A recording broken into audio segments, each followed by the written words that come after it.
कि जब जब प्रधानमंत्री मोदी जी किसी भी विषय पे बोलते हैं तो पंडित नेहरू जी का नाम कितने बार लेते हैं और कांग्रेस पार्टी का नाम कितने बार लेते हैं। ये कभी कभी हिंदू महासभा और मुस्लिम लीग के जो राजनीतिक उद्देश्य है वो एक हो जाते हैं। 24 जनवरी को जब संविधान की जो बैठक हुई थी उसके अंतिम दिन पे हमने कहा कि हम मुस्लिम लीग की बात नहीं सुनेंगे, हम वंदे मातरम को नेशनल सॉन्ग का हम ये तवज्जो हम देना चाहेंगे। जो रविंद्रनाथ टैगोर जी ने जो एक फ्री इंडिया का जो एक कल्पना की थी उसके विरोध में जा रहे हैं। और 1907 में अरबिंदो घोष ने संध्या के मैगजीन में लिखा कि we want swaraj for all sons of mother India. What we want is that Hindus and Muslims both should come together to bring about Swaraj in unison. फिर अभी आप बात आते हैं जो मूल बात आदरणीय प्रधानमंत्री मोदी जी ने कही। आज उनके पूरे भाषण को मैंने बहुत गौर रूप से सुना और उनके पूरे 1 घंटे के भाषण का 2 उद्देश्य था। पहला उद्देश्य यह था कि उनके बातों को सुनकर ऐसे लग रहा था कि आपके राजनीतिक पूर्वज खुद ब्रिटिश के खिलाफ लड़ रहे थे। ऐसे लग रहा था कि आपके राजनीतिक पूर्वज ने ब्रिटिश के खिलाफ विभिन्न आंदोलनों में भाग लिया। तो ये जो इतिहास को दोबारा लिखने की, रिवाइज करने की जो मंशा आज प्रधानमंत्री मोदी जी के भाषण में मुझे सुनाई दी। सर, मैं आपके साथ तो मैं तर्क वितर्क करने आया नहीं हूं। और दूसरा जो उद्देश्य था कि एक राजनीतिक रंग इस पूरे वंदे मातरम के चर्चा को देने का था।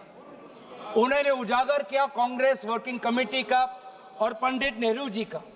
और ये एक आदत है सर, ये मेरे पास एक टेबल है कि जब जब प्रधानमंत्री मोदी जी किसी भी विषय पे बोलते हैं तो पंडित नेहरू जी का नाम कितने बार लेते हैं और कांग्रेस पार्टी का नाम कितने बार लेते हैं। मैं बस एक ही उदाहरण देना चाहता हूं कि इससे पहले ऑपरेशन सिंदूर का डिबेट में हमने आदरणीय प्रधानमंत्री मोदी जी को सुना। क्या आप जानना चाहेंगे कि पंडित नेहरू का नाम कितने बार उन्होंने लिया? 14 बार। ऑपरेशन सिंदूर पे 14 बार उन्होंने पंडित नेहरू का नाम लिया। और कांग्रेस पार्टी का कितने बार? 50 बार। वैसे ही जब संविधान का 75th एनिवर्सरी मनाया जा रहा था तब 10 बार पंडित नेहरू जी का नाम लिया और 26 बार कांग्रेस पार्टी का। उस प्रकार से जब 2022 में जब राष्ट्रपति अभिभाषण पे प्रधानमंत्री मोदी जी अपना बात रख रहे थे तो 15 बार पंडित नेहरू का नाम लिया। 2020 में, सर मैं आपके साथ तर्क वितर्क नहीं करने आया सर, 2020 में जब राष्ट्रपति अभिभाषण पर प्रधानमंत्री मोदी जी ने भाषण दिया तो 20 बार पंडित नेहरू का नाम लिया। तो इसीलिए उनका आज दूसरा उद्देश्य तो मैं समझ गया, लेकिन बड़े विनम्रता से मैं आदरणीय प्रधानमंत्री मोदी जी को मैं कहना चाहता हूं और उनके पूरे मैं दल को कहना चाहता हूं और पूरे इनके ढांचे को कहना चाहता हूं, आप चाहे जितना भी कोशिश कर लो, आप पंडित नेहरू जी के जो उनका योगदान था उस पे एक भी काला दाग आप लगाने में सक्षम नहीं होंगे। आप चाहे पूरे कोशिश कर लो, आप एक भी उन पे काला दाग लगाने में आप सफल नहीं होंगे। हाँ, कांग्रेस वर्किंग कमेटी में और उससे पहले मुस्लिम लीग का विद्रोह था। मुस्लिम लीग ये कहना चाहती थी कि पूरा वंदे मातरम को बहिष्कार करना चाहिए, पूरे वंदे मातरम को बहिष्कार करना चाहिए। लेकिन मुस्लिम लीग को यह अधिकार कहां से मिला? और क्या मुस्लिम लीग के अनुसार हमारा देश चलेगा? क्या मुस्लिम लीग के अनुसार क्या कांग्रेस पार्टी चलेगी? कतई नहीं। हमारे उस समय के जो हमारे नेता थे मौलाना आजाद साहब, उन्होंने स्वयं कहा कि मुझे वंदे मातरम में कोई भी आपत्ति नहीं है। यह फर्क है कांग्रेस के मौलाना आजाद और मुस्लिम लीग के जिन्ना के बीच में। और उन्होंने लाख कोशिश करने के पश्चात भी, लाख दबाव डालने के पश्चात भी 1937 के कांग्रेस वर्किंग कमेटी में के सेशन में यह निर्णय लिया गया कि जहां पर भी नेशनल गैदरिंग होगी वहां पर हम शुरुआत में वंदे मातरम के पहले 2 पंक्तियों को हम गाएंगे। इस सिद्धांत को मुस्लिम लीग ने बहुत बड़ी इसकी आलोचना की, बहुत बड़ी आलोचना की, और आलोचना हिंदू महासभा ने भी की। ये कभी कभी हिंदू महासभा और मुस्लिम लीग के जो राजनीतिक उद्देश्य है वो एक हो जाते हैं। हिंदू महासभा और मुस्लिम लीगों ने दोनों वंदे मातरम को एक विशेष राजनीतिक रूप से देखा, और मुस्लिम लीग और हिंदू महासभा ने दोनों ने कांग्रेस पार्टी की आलोचना की। लेकिन कांग्रेस पार्टी अगर चलेगी तो किसी हिंदू महासभा या किसी मुस्लिम लीग की नहीं, भारत के जो हमारे आबादी है, भारत की जो हमारी जनसंख्या है, भारत में जो वंदे मातरम के जो मूल भाव है उसके साथ मूल भाव। आप बार बार वंदे मातरम की आप बात कर रहे थे आदरणीय प्रधानमंत्री जी। वंदे मातरम किस संदर्भ में लिखा गया? ब्रिटिश के विद्रोह में वंदे मातरम का नारा कब लगाते थे? जब हम ब्रिटिश के अंदर हम खौफ पैदा करना चाहते थे। वंदे मातरम का नारा कब लगाते थे? जब हम ब्रिटिश को बताना चाहते थे कि हम डरेंगे नहीं, हम झुकेंगे नहीं। तो ये था मूल भाव वंदे मातरम का, ब्रिटिश के विद्रोह करने का। मैं पूछना चाहता हूं कि आपके राजनीतिक पूर्वजों ने वंदे मातरम की इस मंशा को आपने कब पूरा किया? कब आपने ब्रिटिश का विद्रोह किया? कब किया? अब वंदे मातरम का उद्देश्य था कि ब्रिटिश को के बीच में डर फैलाना। मैं पूछना चाहता हूं कि आपने उस मंशा को कब पूरा किया? 1937 की आप बात करते हैं और 1937 में आपको आपत्ति है, तो मैं पूछना चाहता हूं कि 1942 में जब भारत छोड़ो आंदोलन था तब आपके राजनीतिक पूर्वज कहां थे? अगर आपको लगता है कि वंदे मातरम के साथ कांग्रेस पार्टी ने उसको दुर्बल करने की एक साजिश की, तो मैं पूछना चाहता हूं कि आपने जब वंदे मातरम का जो मूल उद्देश्य था कि अंग्रेजों भारत छोड़ो, तो उस भारत छोड़ो के आंदोलन में आप लोग कहां थे? क्या इतिहास गवाह नहीं कि आपके राजनीतिक पूर्वज में उनका नाम नहीं लेना चाहता, कि उन्होंने खुद कहा था कि इस आंदोलन में भाग नहीं लेने का? खुद बोलते थे, दूसरे खुद उन्होंने कहा कि इस आंदोलन में भाग नहीं लेना। और बंगाल में आपके जो राजनीतिक आपके गुरु हैं, मैं उनका नाम भी लेना नहीं चाहूंगा, पर उन्होंने भी खुद कहा था कि भारत छोड़ो आंदोलन में भाग नहीं लेना चाहिए। तो अब वंदे मातरम की बात करते हैं, स्वतंत्रता सेनानियों की बात करते हैं, प्रोपेगेंडा करने की कोशिश करते हैं। जो कांग्रेस वर्किंग कमेटी पंडित नेहरू ने जी के सबके साथ जो विचार विमर्श किया, उसमें सब शामिल थे। उसमें शामिल थे रविंद्रनाथ टैगोर जी, जिन्होंने स्वयं कहा कि जो पहले 2 स्टैंजाज हैं वो इतने मधुर हैं, उसमें इतनी ताकत है, जो पूरा सारांश है वंदे मातरम का वो पहले 2 स्टैंजाज में। और पंडित नेहरू जी ने भी उस वर्किंग कमेटी में कहा, उस रेजोल्यूशन में पंडित नेहरू जी को मैं कोट करना चाहूंगा, the words Vande Mataram became a slogan of power which inspired our people and a greeting which ever reminds us of our struggle for national freedom. ये है पंडित नेहरू जी और कांग्रेस पार्टी की मूल भाव वंदे मातरम के पक्ष में। और जिस मुस्लिम लीग ने कहा कि पूरे वंदे मातरम को बहिष्कार करो, उस मुस्लिम लीग को दोबारा करारा जवाब हमने हमारे कॉन्स्टिट्यूएंट असेंबली में दिया 1950 में 24 जनवरी को, जब संविधान की जो बैठक हुई थी उसके अंतिम दिन पे हमने कहा कि हम मुस्लिम लीग की बात नहीं सुनेंगे, हम वंदे मातरम को नेशनल सॉन्ग का हम ये तवज्जो हम देना चाहेंगे। और यही हमारे बंगाल के प्रति हमारा आभार था कि उसी कॉन्स्टिट्यूएंट असेंबली में कहा, यह सिद्धांत लिया गया कि जन गण मन हमारा नेशनल एंथम होगा और वंदे मातरम हमारा नेशनल सॉन्ग होगा। और ये पूरे सिद्धांत के साथ कौन कौन इसके साथ सहमत थे? राजेंद्र प्रसाद जी सहमत थे, सी राजागोपालाचारी जी सहमत थे, जीबी पंत साहब सहमत थे, मौलाना आजाद जी सहमत थे, रविशंकर शुक्ला जी सहमत थे। तो ये है आज इतिहास। वास्तविक में अगर मैं बोलूं कि आपके पार्टी ने कभी बंगाल को समझने की कोशिश ही नहीं की। सत्ता के लालच में आपने कभी बंगाल को समझा ही नहीं। बंगाल की भक्ति को सर, मैं उनके साथ तर्क वितर्क नहीं करने आया। पॉइंट ऑफ ऑर्डर, मैं उनके साथ तर्क वितर्क नहीं करने आया। सर, मैं तर्क वितर्क नहीं, और मैं यील्ड करना नहीं चाहता।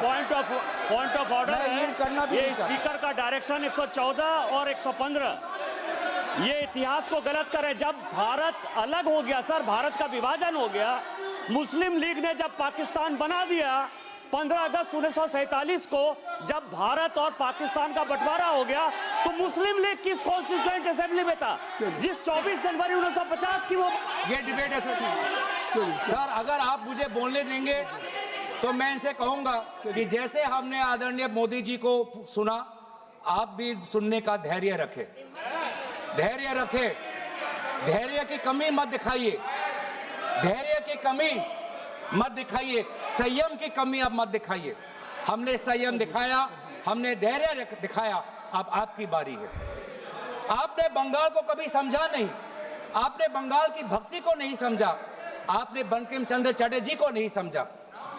बंकिम चंद्र चटर्जी की जो विचार थे, ये पूरा जो विज्ञान को लेके जो उनके विचार थे, एक फ्री इंडिया को लेके जो उनकी विचार थी, आपने नहीं समझा। आपने रविंद्रनाथ टैगोर जी को नहीं समझा। आपके लिए तो सब कुछ बांग्लादेशी। रविंद्रनाथ टैगोर जी ने 1905 में अमार सोनार बांग्ला लिखा। आप इतिहास नहीं जानते, आपने रविंद्रनाथ टैगोर जी का इतिहास नहीं पढ़ा। और जब कहीं आपको अमार सोनार बांग्ला आपको सुनाई पड़ता है तो आपको सिर्फ बांग्लादेशी सुनाई पड़ता है। लेकिन जिस समय वो लिखा गया, बंगाल के पार्टीशन में जो दुख, जो वेदना, अमार सोनार बांग्ला, मेरे जो सुनहरे बंगाल के प्रति जो भाव था, उसको आपने नहीं समझा। आप कभी दिल्ली में अगर बंगाली भाषा सुनते हैं तो उसको भी बांग्लादेशी कह देते हैं, जो वास्तविक में बंगाल लोगों की जो समस्या है, असम में बंगाल लोगों की जो डी वोटर की समस्या है, आज 10 साल आपका डबल इंजन हो गया, आपने असम में डी वोटर की समस्या को समाधान नहीं किया। असम में बंगाल के लोग आज अपने आप को भारतीय नागरिक कहना चाहते हैं, लेकिन आपने ऐसा कानून लेके आए हैं, आप असम में बंगाल के लोग अपने आप को भारतीय नागरिक नहीं, अपने आप को बांग्लादेशी का प्रमाण सरकार को देना पड़ रहा है। ये है आज। इसीलिए ना आप बंगाल को समझे, ना आपने राष्ट्र को समझा। ये हम कह रहे हैं ना, राष्ट्रगीत,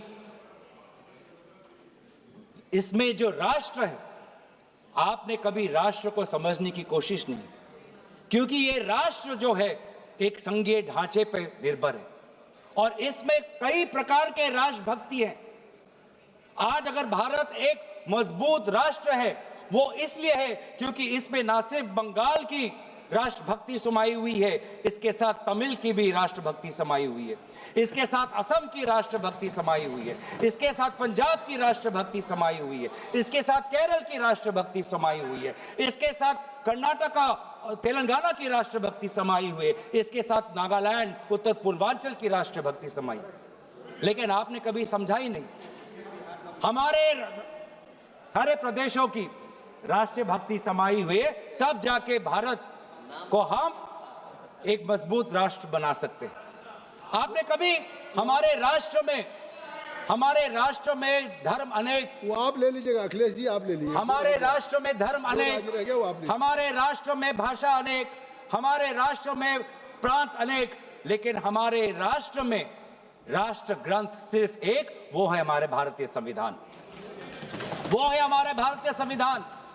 पैगंबर अनेक, धार्मिक ग्रंथ अनेक, मंदिर अनेक, लेकिन राष्ट्र निर्माण के संदर्भ में सिर्फ एक ही ग्रंथ, वो है संविधान।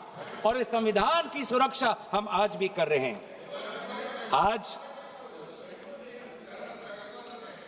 आज राष्ट्र की बात आप करते हैं।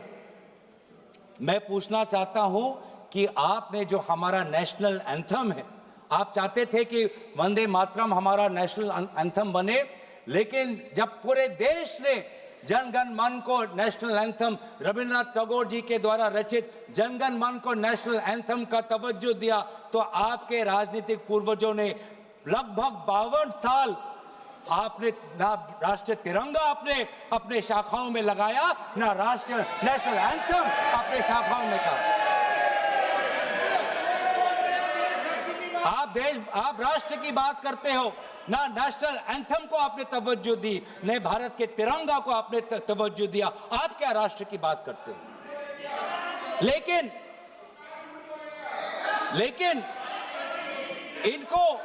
इनको सत्ता का, इनकी जो परिभाषा है सत्ता की, वो अलग है। इनको लगता है कि अगर सत्ता मिल गया तो पूरे राष्ट्र पर ये शासन चलाएंगे। ये लोग, यही फर्क है। मैं समझ, यही। धन्यवाद संजय जायसवाल जी, धन्यवाद। क्योंकि हमारे लिए सत्ता शासन का नहीं, हमारे लिए सत्ता सेवा का माध्यम है।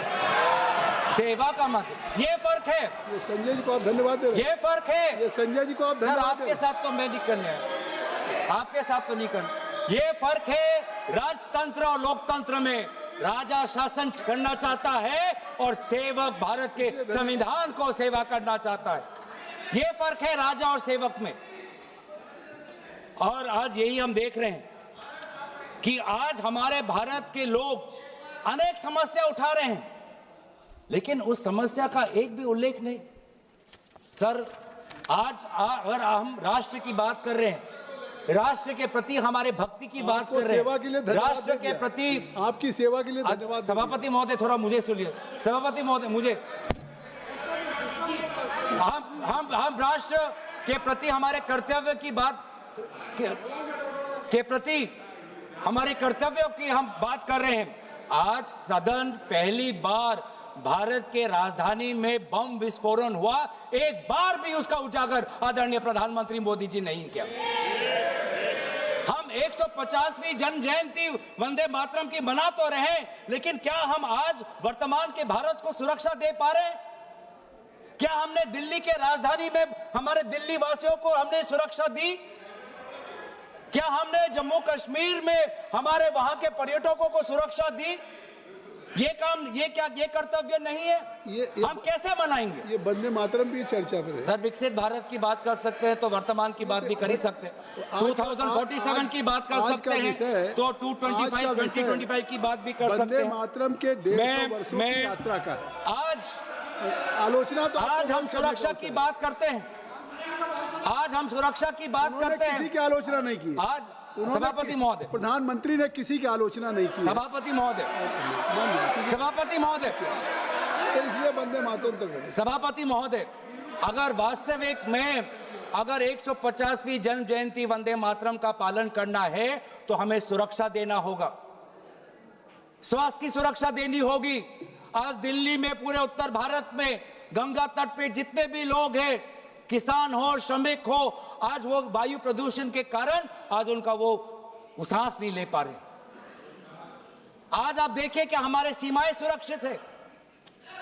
पहलगाम के बाद आज पाकिस्तान के जो फील्ड मार्शल है वो हमारे अमेरिका के राष्ट्रपति के साथ बैठते हैं। पाकिस्तान और अमेरिका के बीच में और करीबी बात आ गई है और करीब हो गए हैं, और आप लोग उस पर कुछ नहीं कह रहे। आज करेंसी, जब आपने एक टाइम पे कहा जब करेंसी बढ़ती है तो उम्र का उजागर है, आज तो भारतीय करेंसी। सर, मैं आपके साथ मैं ऑपरेशन सिंदूर की चर्चा हो चुकी है, उस पे आप लोगों ने भी किया था और स्पष्ट कर दिया था। मुझे लगता है आज वंदे मातरम की 150 वर्षों की यात्रा है। आज इसको अगर इस चर्चा को किसी आरोप प्रत्यारोप से या विवादों से ऊपर रखें तो ज़्यादा अच्छा होगा। सर, 150वीं जयंती तो वर्तमान में मना रहे हैं, तो वर्तमान में भारत के प्रति जो हमारे कर्तव्य है उसकी बात ना करें तो हम कैसे करें। और इसीलिए आज करेंसी, जिस करेंसी का आपने उजागर किया कि करेंसी जब बढ़ती है तो किसी का उम्र का उदाहरण मिलता है, आज तो 100 तक पहुंच गया करेंसी। तो ना वायु प्रदूषित है, ना वायु से हम सुरक्षित है, ना करेंसी हमारी सुरक्षित है, ना हमारी सीमा सुरक्षित है, ना हमारे दिल्ली में हम सुरक्षित है, ना जम्मू कश्मीर और लद्दाख में जो सुरक्षा उनको मिलनी चाहिए, जो राजनीतिक सुरक्षा मिलना चाहिए, जो संपूर्ण राज्य का दर्जा मिलना चाहिए, जो यूटी का दर्जा मिलना चाहिए, ना उनको हम दे पा रहे हैं। आज ना हमारा उद्योग सुरक्षित है। आज मोनोपोलीज के कारण आज आम ग्राहक, आज बड़े बड़े उद्योगपति के पैर पे आज पड़ा हुआ है। इंडिगो के आज हम देख रहे हैं कि एक मोनोपोली आई, जिस मोनोपोली के कारण आज आम व्यक्ति आज रो रहा है। आज एक आम व्यक्ति आज उसके घर उजड़ गए। आपसे हमने ऐसे, एक मिनट सुन लें, आपसे आग्रह करता हूं कि स्वयं ऑनरेबल स्पीकर ने कहा था कि आज जो हम चर्चा कर रहे हैं ये केवल वर्तमान के लिए नहीं, आने वाली पीढ़ियों के लोग भी आज की इस चर्चा से प्रेरणा लेंगे। देखिए, आपकी इस चर्चा से प्रेरणा लेंगे और मुझे लगता है कि आपको बहुत से अवसर मिलेंगे जब आप आलोचना कर सकते हैं, आरोप प्रत्यारोप कर सकते हैं, लेकिन आज की चर्चा कम से कम मैं आपसे धन्यवाद सर। वंदे मातरम राष्ट्र के प्रति हमारे कर्तव्य को उजागर कर, और आज तो हमारा वोट भी सुरक्षित नहीं है, आज तो हमारा वोटर लिस्ट भी सुरक्षित नहीं है। आज हम विभिन्न प्रदेशों में देख रहे हैं कि किस प्रकार से ये सरकार यूपीआई की बात करती है, जेम ट्रिनिटी की बात करती है, आधार की बात करती है, लेकिन मशीन रीडेबल वोटर लिस्ट नहीं देना चाहती। वो काम वो कागज से करवाना चाहती है। तो ना आज वोट सुरक्षित है, ना आज स्वास्थ्य सुरक्षित है, ना सीमा सुरक्षित है, ना करेंसी सुरक्षित है, ना व्यापार सुरक्षित है। ऑनलाइन कॉमर्स आने के बाद आज भारत का वो छोटा दुकानी, आज वो मध्यम वर्ग का दुकानी आज पूरा तहस नहस हो गया। आज इसके ऊपर ये हमारी सरकार क्या कर रही है? लेकिन ये सरकार सवाल से डरती है, चर्चा से डरती है, और ये चाहती है कि अगर ये संस्थाओं को इन्होंने अगर कैप्चर कर लिया, आपने चर्चा संस्थाओं इतनी अच्छी शुरू की थी, और अगर आप अपने चर्चा के भाषण करें तो वाकई वो चर्चा देश के लिए एक अच्छी आपने की, लेकिन अब उस चर्चा को मुझे लगता है वहां तक रखिए सीमित। तो सर मैं तो अपने विषय पे रहूंगा, मैं अपने विषय पे रहूंगा। ये सरकार ये समझती है कि अगर इन्होंने संस्थाओं को जकड़ लिया तो भारत की हमारी जो सोच है, भारत के जो हमारी जो मूल्य हैं, उनको भी जकड़ लेंगे, उनको भी कब्जा कर लेंगे। ये होने नहीं वाला। आप भले जुडिशरी को कब्जा कर सकते हो, आप भले निर्वाचन आयोग को कब्जा कर सकते हो, आप भले इनकम टैक्स को कब्जा कर सकते हो, आप भले ईडी को कब्जा कर सकते हो, लेकिन भारत के आवाम की लोकतंत्र, इसको जुडिशरी पे जो आलोचना हो रहे हैं ये कार्रवाई का हिस्सा नहीं होगा। भारत के संसदीय कार्य राज्य मंत्री माननीय अर्जुन राम मेघवाल जी, जुडिशरी पे कब्जे करने वाली बात ये कैसे कह रहे हैं साहब सदन में? ये जुडिशरी पे, ये न्यायपालिका पे अपमान है। सुप्रीम कोर्ट ये क्या कह रहे हैं? ये कोई नोटिस दिया है क्या चर्चा करने के लिए? जुडिशरी पे हमने उसको कार्रवाई के हिस्से से निकाल दिया। हाँ ठीक है, ओके बोलिए। तो सर ये आज हमारे भारतीय नागरिकों के आम जो अधिकार है उनको भी कब्जा करना चाहती है। जो वोट देने का अधिकार, जो स्वतंत्र विचार का अधिकार, किसी से प्रेम करने का अधिकार, अपने अनुसार विचार रखने का अधिकार, सरकार को आलोचना करने का अधिकार, सरकार को सवाल पूछने का अधिकार, इन अधिकारों को भी ये छीनना चाहती है। और अगर यह इन अधिकारों को छीनना चाहती है तो ये बंकिम चंद्र चटर्जी के काल्पनिक जो कल्पना के अनुसार जो भारत के जो सपना देखा था उसके विरोध में वो जा रहे हैं। जो रविन्द्रनाथ टैगोर जी ने जो एक फ्री इंडिया का जो एक कल्पना की थी उसके विरोध में जा रहे हैं। तो इसीलिए आज ब्रिटिश तो रहे नहीं, लेकिन ब्रिटिश का divide and rule policy follow करने वाले आज भी कुछ राजनीतिक ताकत आज भी है। जिस प्रकार से ब्रिटिश ने सेडिशन का कानून इस्तेमाल कर भारत के वैचारिक जो हमारी स्वतंत्रता है उसको पकड़ने का काम किया। आज भी ऐसे कुछ राजनीतिक ताकत है जो सेडिशन के कानून के द्वारा हमारे ही नागरिकों को जेल में रख रही है। तो इसीलिए आज हम उन ताकतों को कहना चाहते हैं कि हमारी पार्टी और विपक्ष की पार्टी और इंडिया अलायंस भारत के हम आम नागरिक के साथ खड़े हैं। और हम आज भी प्रतिबद्ध हैं कवि रविंद्रनाथ टैगोर जी के उस वो महान पंक्ति के प्रति, जिन पंक्तियों को मैं अंत में उजागर करते हुए मैं अपने भाषण को समाप्त कर दूंगा। Where the mind is without fear, where the mind is without fear and the head is held high, where knowledge is free, where the world has not been broken up into fragments by narrow domestic walls, where words come out from the depth of truth, where tireless striving stretches its arms towards perfection, where the clear stream of reason has not lost its way into the dreary desert sand of dead habit, where the mind is led forward by thee into ever-widening thought and action, into that heaven of freedom, my Father, let my country awake। इन्हीं पंक्तियों के प्रति हम हमेशा कार्यबद्ध रहेंगे और यही कहते हुए मैं अपनी वाणी को समाप्त करना चाहता हूं। धन्यवाद। जय हिंद, वंदे मातरम। अखिलेश यादव